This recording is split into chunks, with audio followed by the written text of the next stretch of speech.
What is poppin', yo? Welcome back to another YouTube video. Today we're taking a look at another anime review. Today we're taking a look at Akuma Drive, which is another 12-episode anime series, which I have watched completely all in one day.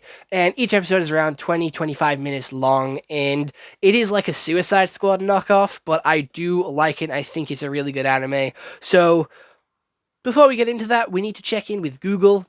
And check in with you guys, because I never really check in with you guys. How are you guys doing today? You doing all right? You having a good week? You having a bad week? I hope you're all having an excellent week, and I'm here with the daily scheduled anime review to try and cheer you up and give you a new show that might interest you. Maybe it'll be your new favorite show. Maybe it'll be the worst show you've ever watched. But you are obviously here to listen to my opinions on this, so let's get into it. Let's see what Google has to say about this show.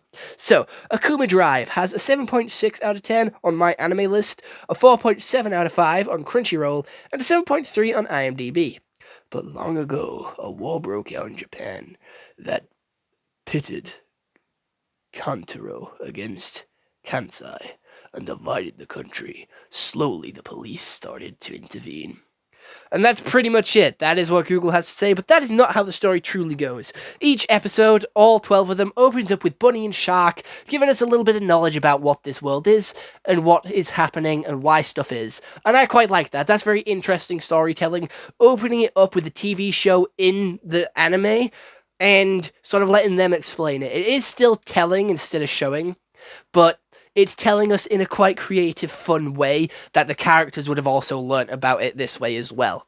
However, we have a band of characters which are all told to go rescue this guy from prison. We have a courier who is constantly delivering things, illegal things. We have the muscle, we have the doctor, we have the hacker, and they're all trying to rescue Cutthroat, who is a serial killer murderer. However, in doing this, they end up wrapping in an innocent girl who tries to swindle her way into the crew and swindle her way out of dying, so she calls herself the Swindler. And then we also have the green-haired dude with a pompadour haircut. I don't know what he calls himself, I kind of forgot, but he also gets roped into it, and they're all high-level criminals, most wanted with like 5,000-year-long sentences. And they end up saving the white-haired guy, and then they're all brought back to a warehouse with this cat who gives them the mission to rescue two cargo from this train, which goes into Kantai. But if you stay on the train too long, you'll get disintegrated because it goes through a radiation zone, and then a cleansing zone, which kills all organic matter on the train. However, they get on the train, they manage to break in, they get attacked by the executioners, which are the main sort of police officers with brutal force who are allowed to kill these criminals, and they are constantly scrapping all the way down the train, and Hacker ends up opening this ball of cargo, which ends up being two children. We then have them escaping the train and getting into another fight with these executioners, and the muscle ends up dying. And then they get captured, and they end up splitting up with the white hair running away, Hacker staying on the train going to Kantai, and the doctor giving them up and sort of getting together with the Pompadour boy. So that just leaves the girl and the courier together to protect these two children.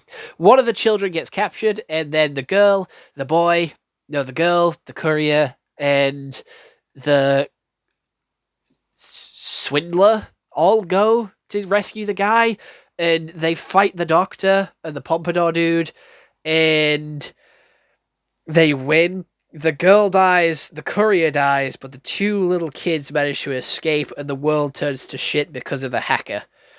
That is basically just a brief overview of the story. Again, I missed out some big things because I didn't want to spoil the story completely for you, because I do want you to go watch this anime because it is really cool and one of my favorites. So let's quickly get the basic stuff out the way. The animation is really beautiful. It is all cyberpunk, so the colors are all purples, blues, oranges, and it's so fucking pretty. It's so beautiful, and I love it. The anime style is incredible, and the color schemes are beautiful. You know me, you know I like bright colors. If you've been a fan of the channel for a while, you know I like pretty colors that make it pop and stand out and make it really wild and creative, and I love that shit. The voice acting is also really good. I do watch it in dub instead of sub because I do struggle reading. So again, the voice acting is incredible. Everyone does such a good job. No one felt static. Everyone felt like their emotions were shown well, and they could talk really nicely and give these characters these crazy expressions. And the characters were really interesting as well. It felt like another Akamega kill situation where everyone died in the end. However, it all felt justified. Instead of Akamega kill where they all died randomly, I felt like this was a lot more justified, and I liked the twist with Cutthroat. I thought he was really cool, with the reason that he was protecting this girl was not because he had a crush on her and he wanted to, like, and loved her. It was because he constantly saw this blood circle flowing around her, and the longer he was with her, the brighter it was going, and he just wanted to kill her. And he was special to her because of how powerful she was, and he just wanted to end her. And I thought that was a really cool twist that I wasn't expecting. And he's a very common voice actor in a load of different animes, and I fucking love his voice. It's just so cool, and he fit the character really well. The story is quite wild and all over the place, but it kind of works because obviously they have a set mission plan, but there's double crossings, which you're not expecting. There's like neck bombs, obviously the Suicide Squad link in that I mentioned earlier, which will explode if you don't like cooperate. There's also a load of twists and turns that you don't expect, so it is quite a shocking anime. It has you constantly sat on the edge of your seats, but it is also beautiful with all the colors. And I think that just makes the anime really good. We obviously have the stereotyping tropes with the big buff guy who's constantly muscle heavy and who just wants to fight and brawl, and he just thinks he's the strongest when he really isn't, and he ends up getting himself killed. We have the stereotypical sort of doctor who's quite over sexualized and constantly half dressed, which is strange. And obviously, someone has to walk in when she's on screen. It happened like several times, and was quite a lot to explain. I'm gonna be honest. It was quite a lot to explain. So again, watch this one when you're alone, not because of how explicit it is, but because there is certain scenes which are hard to explain, but could be interpreted the wrong way. And I hate it when anime does that, but it does it all the fucking time. But the cast of characters are very well likable. My favorite is Courier and Hacker, so do be expecting Lego customs of some of these guys in the future, maybe in the next coming days, because they all have such unique character designs, and they all look so fucking cool. They all have a part, they all have a purpose, they all get their, fair share of screen time. They don't just have a character there for, comedy, they don't just have a character there for muscle, they have their other purposes and character development as well, with them changing, or the muscle could be there as a catalyst to change the green hair into being more, brave and determined and trying to avenge him. So each one does have their other purpose, even if it is just to be a catalyst for the other characters. They all are there for a reason, and I like that. I don't like it when characters are just there for the sake of being there, because it just wastes screen time and wastes our interests in them. The villains are quite boring as well, because they're supposed to be the good guys, and they're called the Executioners, which again is a freaky fucking name for a set of police officers. But it just, they don't feel like a threat.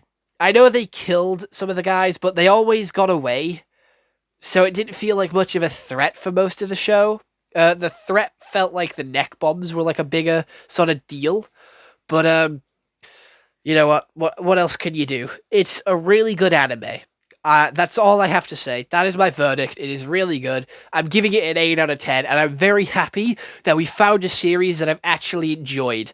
Because the past couple of film reviews, show reviews, anime reviews have all been negative and quite, I've been quite disappointed in the shows, but I feel like I've watched Knuckles now, I've watched this now, and it's starting to look up for movies, because, that obviously, I can't probably just picked a bad bunch, but I feel like I'm enjoying movies again, I feel like I'm actually enjoying them and enjoying anime again, and it's making me want to watch more of it. So hopefully we have some more optimistic, some more positive film, anime, and show reviews coming soon, because it looks like we're getting to the good stuff. We're getting to the good. We've sat through all the bad stuff.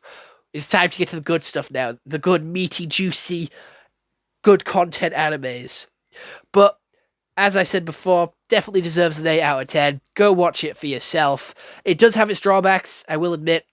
It's not like perfect, but it is still good and enjoyable to watch. It's a good time. The jokes don't land. I'm going to be honest, it's not like the funniest show in the world, but it is constantly got you on the edge of your seats, constantly wanting to watch more and figure out what twists and turns these characters are going to go on next. And again, it is called Akudama Drive, so definitely go check it out. And if you want me to check out any other animes, TV shows, film reviews, please do let me know down in the comments below, and I'll watch it as soon as possible and get a review out for you. Please do remember I plan my videos a month in advance, so if you have to wait a month for your show, movie, or anime, please do be patient. It will be being watched. It is just so I have time to watch something, because again, I am doing like daily film reviews, so I need to like have watched a lot in one day to get all these videos out. But other than that, I hope you all enjoyed. See you all next one. Have a nice day and goodbye. Stay home and stay safe.